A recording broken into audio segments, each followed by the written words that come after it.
जय श्री कृष्ण भक्तों, श्रीमद् भागवत महापुराण की भाव यात्रा अष्टम स्कंद के 18वें अध्याय तक आ पहुंची है।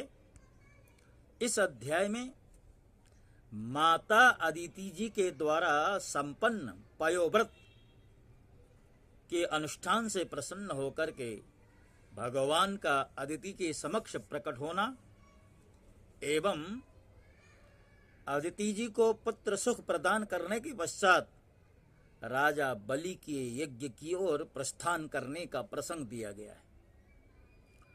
सुखदेव जी कहते हैं, राजन, इत्थं विरंचिस्तुत कर्म वीर्यः प्रादुर्बभूवामृत भूरदित्यां चतुर्भुजः शंख गदाब्ज चक्रः पिशंगवांस नलिनायते क्षणः। परीक्षित, इस प्रकार जब ब्रह्मा जी ने भगवान की शक्ति और लीला की स्तुति की, तब जन्म मृत्यु रहित भगवान अदिति के समक्ष प्रकट हुए। भगवान की 4 भुजाएं थी, उनमें वे शंख, गदा, कमल और चक्र धारण किए हुए थे। कमल के समान कोमल और बड़े बड़े नेत्र थे। पीतांबर शोभायमान हो रहा था। विशुद्ध श्याम वर्ण का शरीर था। मकराकृति कुंडलों की कांति से मुख कमल की शोभा और भी उल्लसित हो रही थी। वक्षस्थल पर श्रीवत्स का चिन्ह, हाथों में कंगन और भुजाओं में बाजूबंद, सिर पर किरीट, कमर में करधनी की लड़ियां और चरणों में सुंदर नूपुर जगमगा रहे थे। भगवान गले में अपनी स्वरूपभूत वनमाला धारण किए हुए थे, जिसकी चारों ओर झुंड के झुंड भौरे गुंजार कर रहे थे। उनके कंठ में कौस्तुभ मणि सुशोभित थी।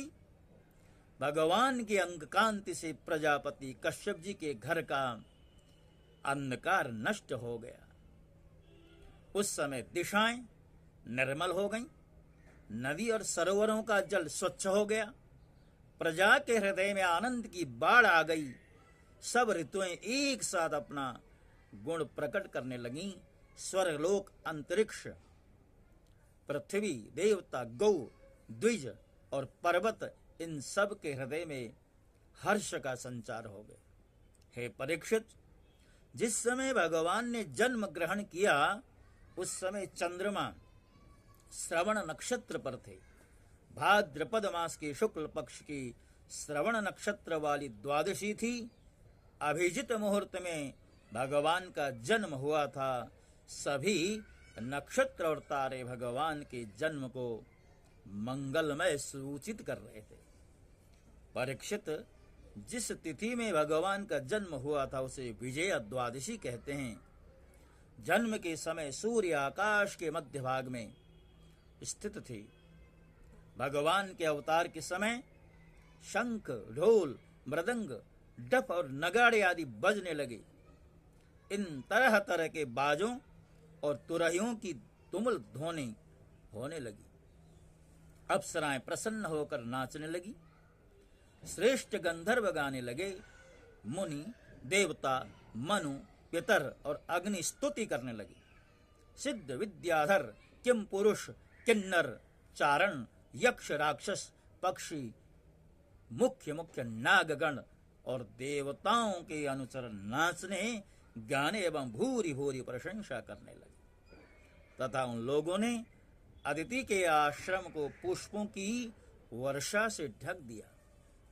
जब अदिति ने अपने गर्भ से प्रकट हुए परम पुरुष परमात्मा को देखा, वह अत्यंत आश्चर्यचकित और परमानंदित हो गईं।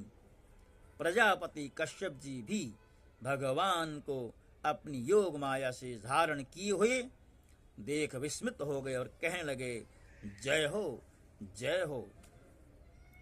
हे परीक्षित, भगवान स्वयं अव्यक्त एवं चित स्वरूप हैं। उन्होंने जो परम कांति में आभूषण एवं आयुधों से युक्त वह शरीर ग्रहण किया था, धारण किया था, उसी शरीर से कश्यप और अदिति के देखते देखते वामन ब्रह्मचारी का रूप धारण कर लिया। ठीक वैसे ही जैसे नट अपना वेश बदल ले, क्यों न हो भगवान के लीला तो अद्भुत है। भगवान को वामन ब्रह्मचारी के रूप में देखकर महर्षियों को बड़ा आनंद हुआ। उन लोगों ने कश्यप प्रजापति को आगे करके उनके जात कर्म आदि संस्कार किए। जब उनका उपनयन संस्कार होने लगा, तब गायत्री के अधिष्ठात्री देवता स्वयं सविता ने उन्हें गायत्री का उपदेश किया। देवगुरु बृहस्पति जी ने यज्ञोपवीत और कश्यप जी ने मेखला दी। पृथ्वी ने कृष्ण मृग का चर्म, वन के स्वामी चंद्रमा ने दंड, माता अदिति ने कौपीन और कटवस्त्र एवं आकाश के अभिमानी देवता ने वामन वेशधारी भगवान को छत्र दिया। हे परीक्षित, अविनाशी प्रभु को ब्रह्मा जी ने कमंडलू, सप्तर्षियों ने कुश और सरस्वती ने रुद्राक्ष की माला अर्पित की। इस रीति से जब भगवान का उपनयन संस्कार हुआ, तब यक्षराज कुबेर ने उनको भिक्षा का पात्र और सती शिरोमणि जगत जननी स्वयं भगवती उमा ने भिक्षा दी। इस प्रकार जब सब लोगों ने वटवेशधारी भगवान का सम्मान किया, तब वे ब्रह्मर्षियों से भरी हुई सभा में अपने ब्रह्म तेज के कारण अत्यंत शोभायमान हुए। इसके पश्चात भगवान ने स्थापित और प्रज्वलित अग्नि का कुशों से परिसमूहन और परिस्तरण करके पूजा की और समिधाओं से हवन किया।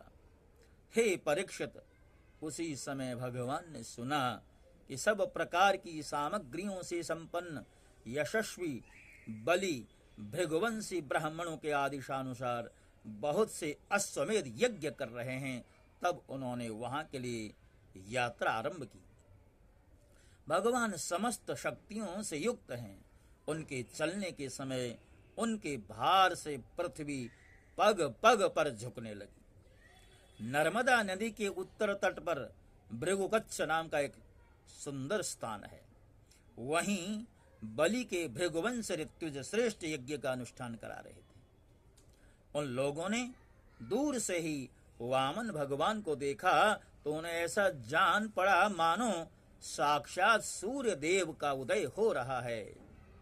परीक्षित, वामन भगवान के तेज से ऋत्विज यजमान और सदस्य सब के सब निस्तेज हो गए।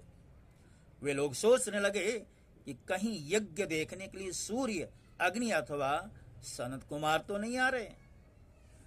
भृगु के पुत्र शुक्राचार्य आदि अपने शिष्यों के साथ इसी प्रकार अनेकों कल्पनाएं कर रहे थे। उसी समय हाथ में छत्र, दंड और जल से भरा कमंडलू लिए हुए वामन भगवान ने अश्वमेध यज्ञ के मंडप में प्रवेश किया।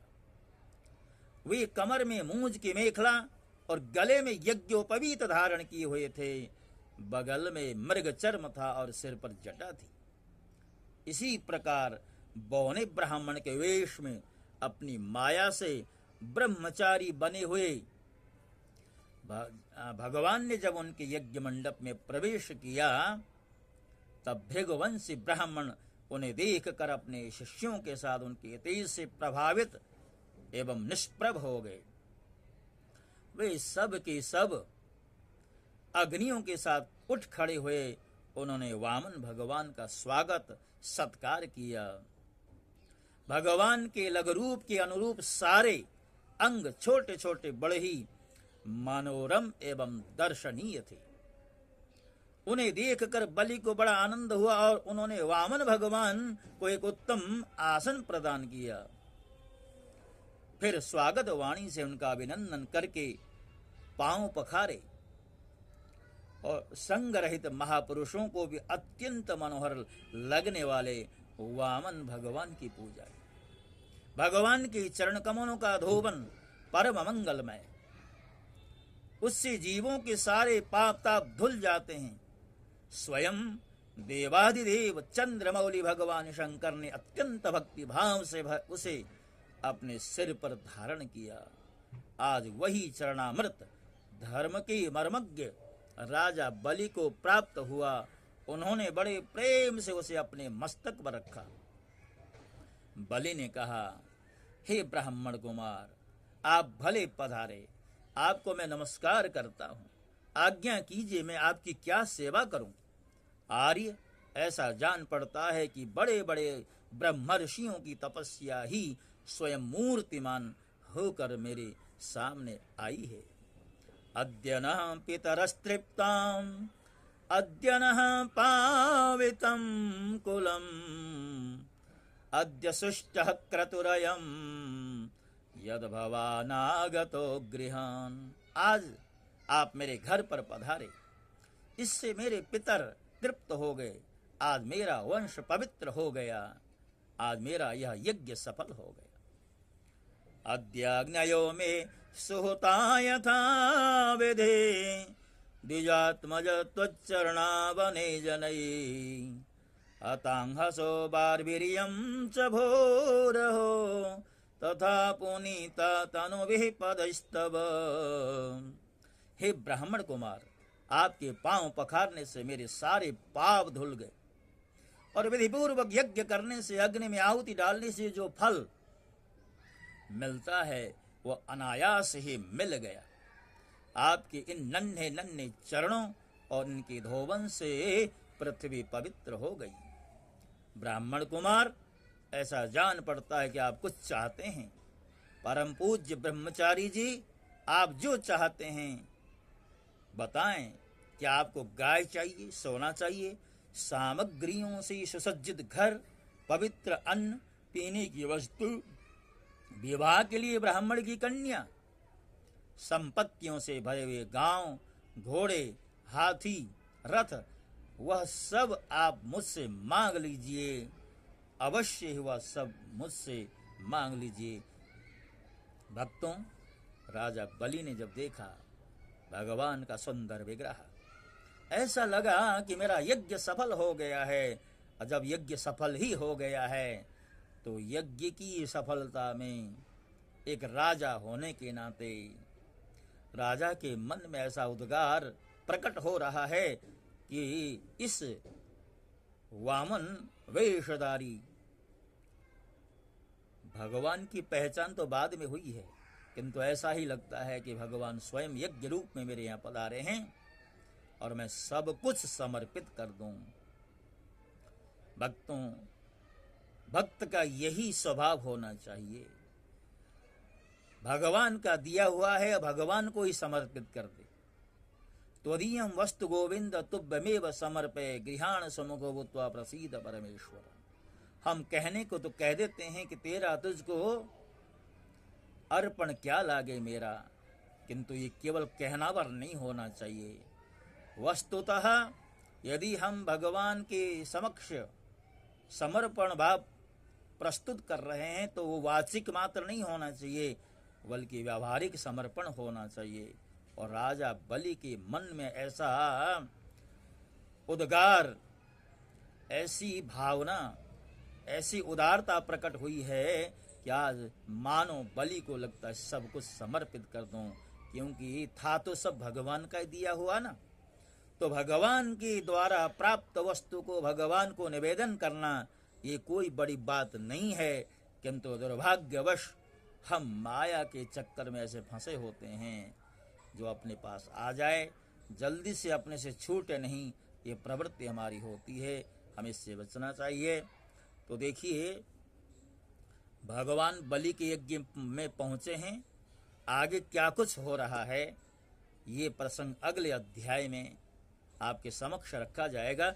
भक्तों, जैसा कि हमने आपसे एक तरह से वादा किया है कि हम प्रतिदिन एक ही अध्याय की श्रृंखला आपके समक्ष प्रस्तुत करेंगे, तो उसी वचन का पालन करते हुए आज मैं इस अध्याय के साथ साथ अपने श्रृंखला को विश्राम दे रहा हूँ।